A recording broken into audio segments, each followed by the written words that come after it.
Once, a very long time ago, there lived a monk. He spent his time away from the society, into the mountains, where he does meditation. He visit a local village every morning to collect food. One day, after our monk had received the food and reached to the mountains again, he started meditation as usual. But this time something was different. He found his usual meditation deeper.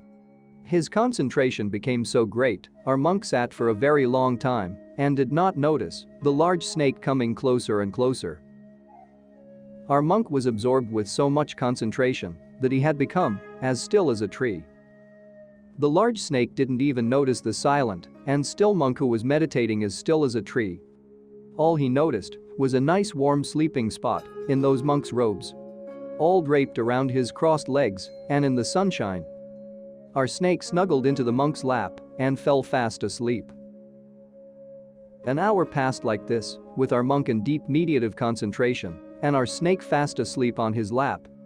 Until slowly, the monk returned his concentration to his surroundings and began to become aware of an unusual weight in his lap.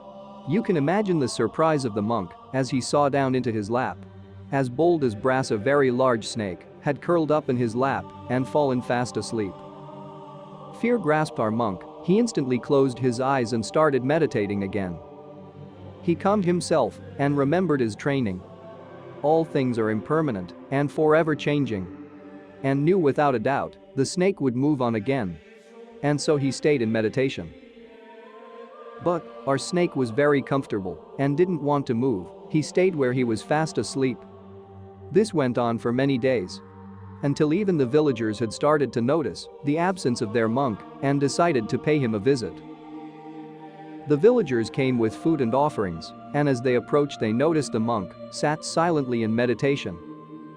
They were also shocked with the concentration of the monk, that the monk is so still in his meditation. But no one saw the snake, as it was covered with monk's drapes. Slowly each villager bowed with respect to the meditating monk and left their offerings and our monk to his meditation. Life went on like this for many days. Our monk out of fear in a deep meditative concentration. Our snake fast asleep on his lap, all comfortable as can be, and the villagers coming each and every day to offer food.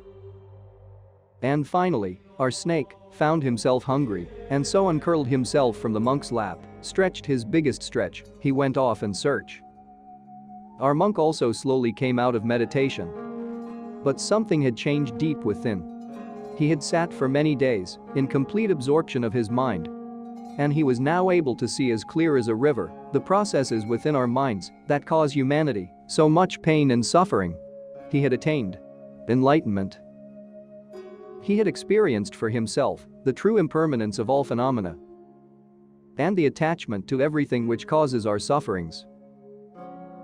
As our monk slowly opened his eyes, a great sense of loving kindness filled his heart. He noticed all the offerings from the local villagers and was compelled with compassion to help their sufferings.